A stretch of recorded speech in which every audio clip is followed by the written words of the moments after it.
We're live.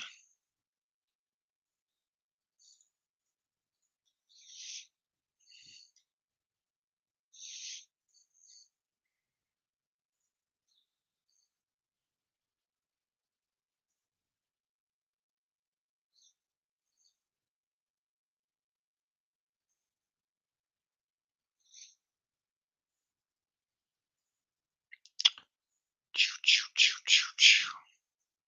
If we can get one viewer, that'll be a success. First live stream.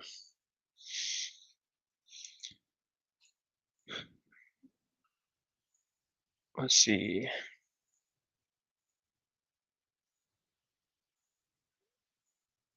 Let's see if it's on LinkedIn.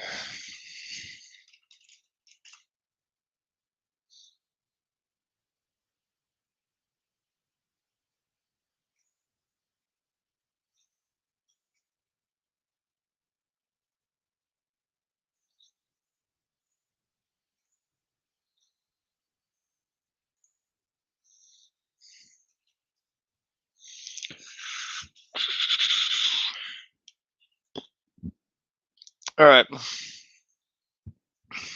Give it a couple minutes. Start talking about lines of credit. How I got a line of credit.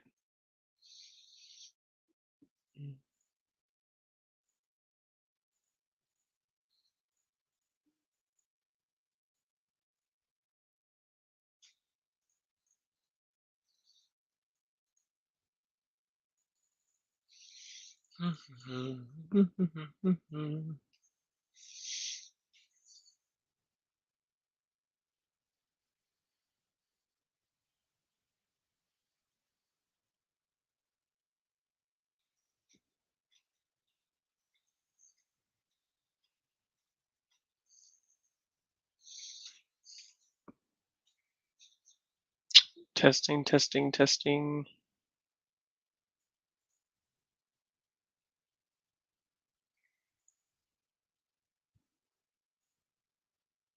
Oh, wait a second.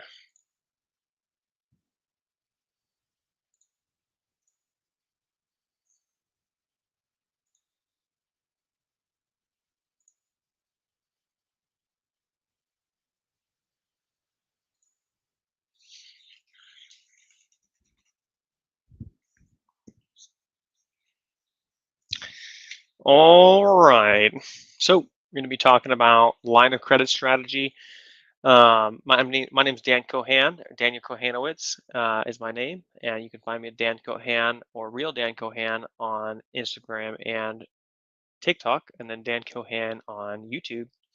We're going to be talking today about the line of credit strategy that I've used to pull out $111,000 in equity into back out of my investment properties into usable liquid capital to then go and reinvest into other deals without having to do sell any properties or have to do any kind of cash out refinance and mess up the really good rates and terms and such of my original loans. So what I did, how to do this is very simple actually, and this is not very well known. Most investors that I've talked to, even seasoned investors, who kind of know they know quite a bit. They've done quite a few deals. Have not even heard of this, or they didn't even know you could do this. So I'm sure everyone's familiar with a HELOC or home equity line of credit, and this is essentially what I've done is essentially the same thing.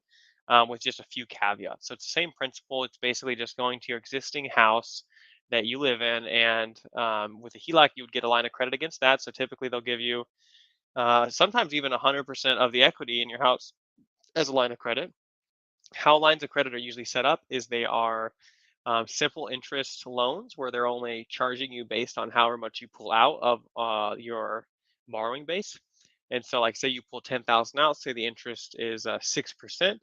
They're only going to charge you, 6%, whatever the daily rate of that is per day that you haven't pulled out. So as soon as you put it back, they're not charging you interest anymore. So this is a great solution for short-term funding for getting that and then being able to quickly, like, say, put as a down payment on a property or buy something cash and refinance, or perhaps finance like rehabs or the cost of a project for some kind of short term project like a flip or something like that, or just maybe as you could actually like a lot of people will do like a line of credit arbitrage where they're actually like they'll lend people money. Say you have a line of credit for 6% interest, and then you lend it out at like 10% interest, and you can make a 4-point spread on that money.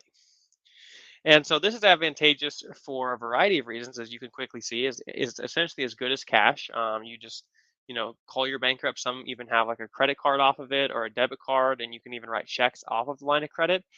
For my banks, it seems like you have to um, ask the banker to advance it into your checking account, and then you can then write checks and use it like a debit card, like any other money in that checking account. So how this is different from a home equity line of credit. It's essentially the same type of product, but what it is you're getting it backed by your investment properties. So properties that are investment, they are have tenants. Okay, they don't qualify for that home equity line of credit product, and so it makes it a little trickier to get. It's not something that like every bank offers, at least in their advertising, or even when you first knock on the door.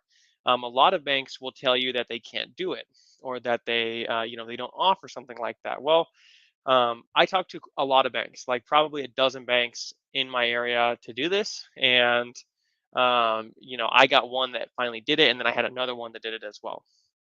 So the tricky thing that I ran into is that it will be a lot easier to do this if you already have your primary mortgage with that bank, right? The What I ran into with mine is I had a duplex that I bought on a primary residence loan with a lender, UWM, who's a great lender, by the way. But only issue was they don't that bank. They just do QM loans. They do not offer any kind of investment line of credit product, right? So that I didn't want to. I had a really good rate, 2.875. Bought it pretty much at the bottom of rates, and so I did not want to go and refinance to pull that equity out, because obviously if I was to do it when I wanted to, I was going to have to pay, get a new rate at like 4%, which would suck, and there's like no reason to do that. So I tried to go around. The challenge is that a lot of banks won't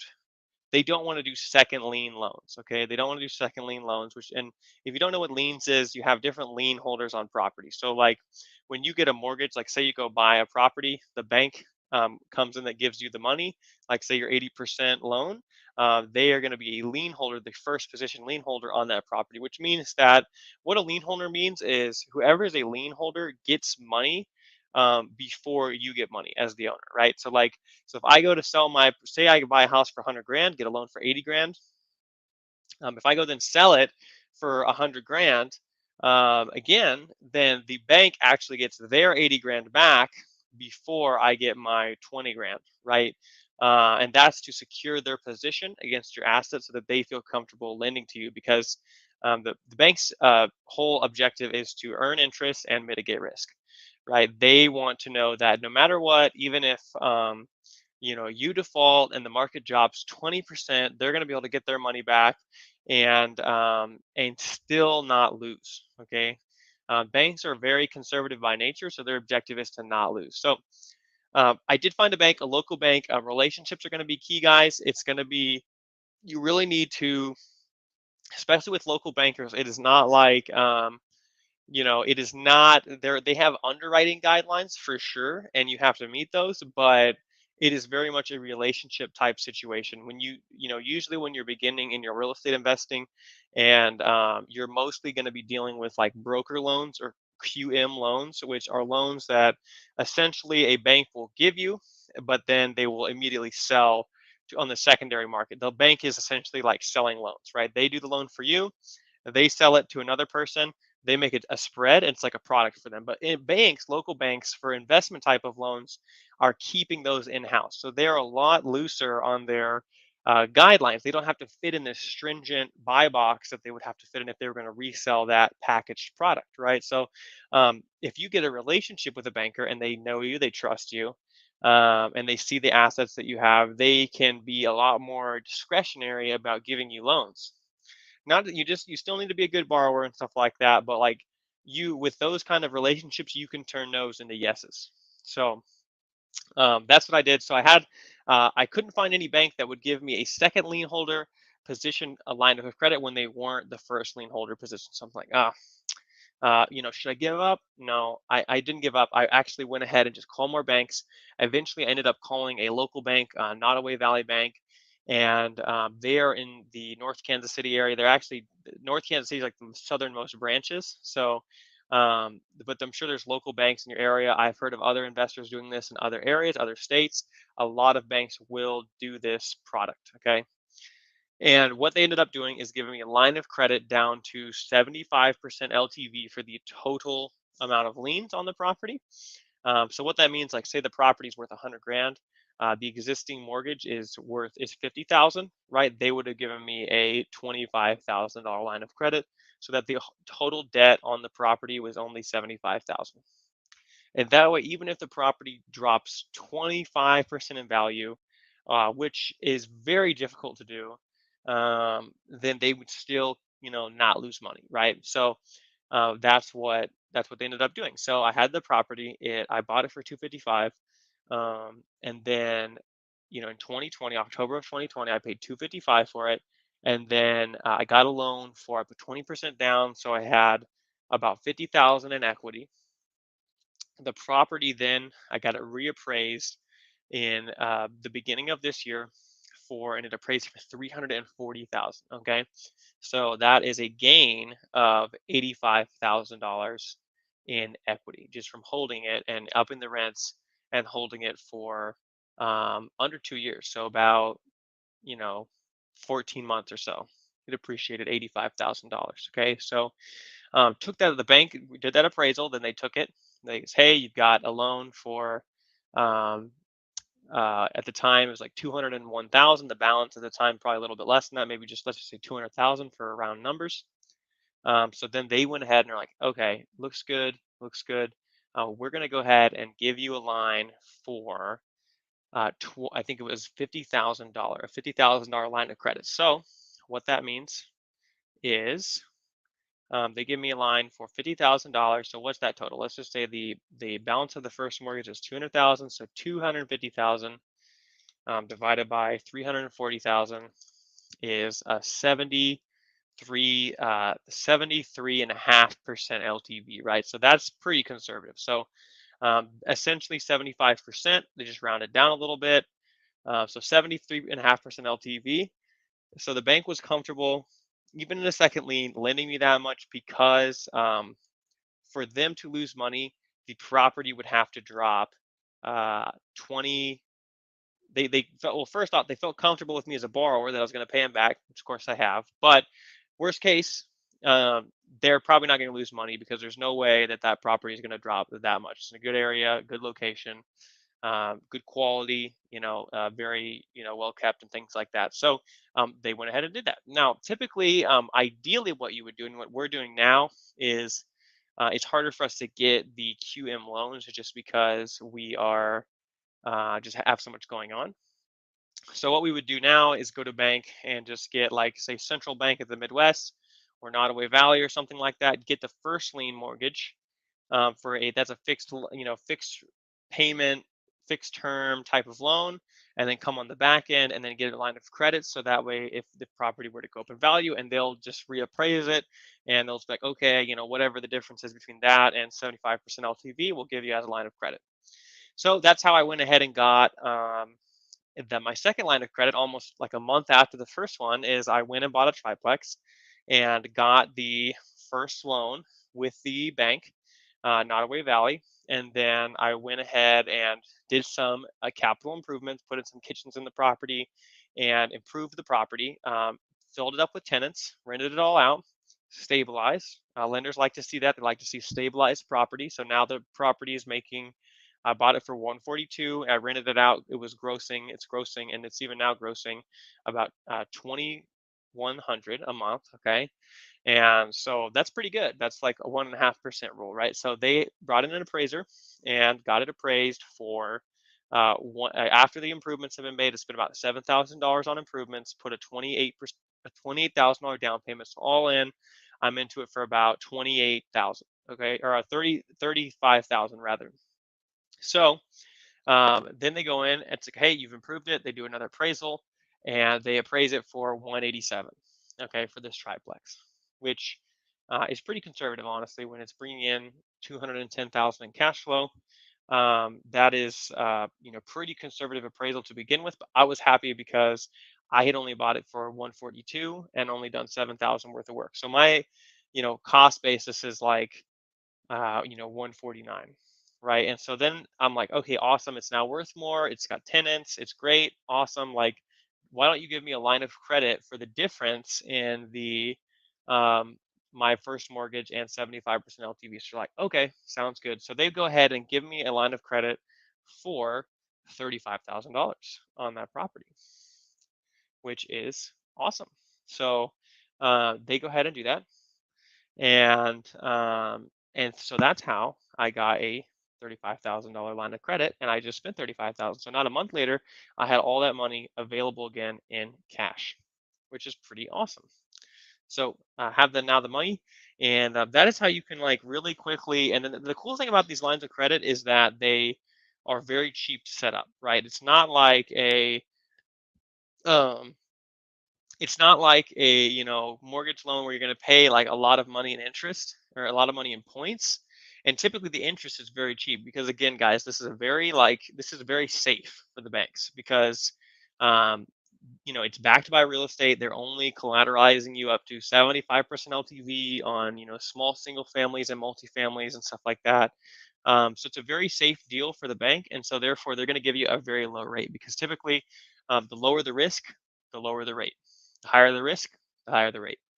So I'm getting these lines of credit for like a half a point above prime, or like a quarter point above prime, or 1 point above prime, right? So they're not very expensive at all, and I'm taking that capital now and using it to go buy a flip, right? So like now I have lines of credit, and I can go and buy like a flip property, go pay cash for it, and pay for the renovation costs, and then sell it or burr it, and get a long-term loan on the thing, go pay off my lines of credit, and like really like 6, 7, 8% interest for short-term funding is extremely cheap.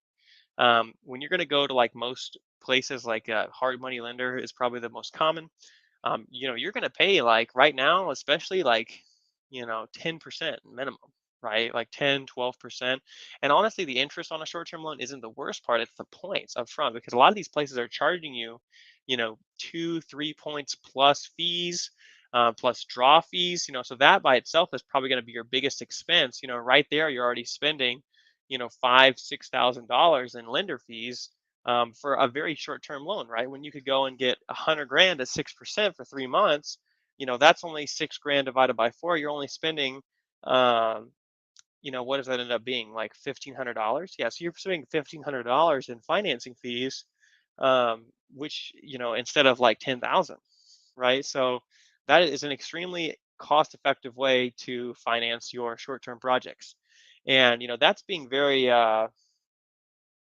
conservative with it. I mean, like, it's very cheap, right? So that's the whole point. So that's what I would advise you guys to do. This will be the first live stream that I'm doing. We're going to be doing one every single week, having you guys tune in, sharing our strategies, what we're doing every day. We're doing a few flips right now, and then looking to acquire more deals. We're always looking at more deals, and buying more flips, buying more projects, things like that. If you guys want to get involved, please send me a DM. We are taking on partners right now. We're always looking for more deals. If you have a deal, bring it to us. We can help you out with that. Um, and yeah, that's what we're doing. So if you have a deal, give us a deal. If you guys like this, go ahead and like the video down below. Actually, it's over here. Like the video, guys. Subscribe for more. And yeah, with that, we'll see you in the next chapter. Let's roll.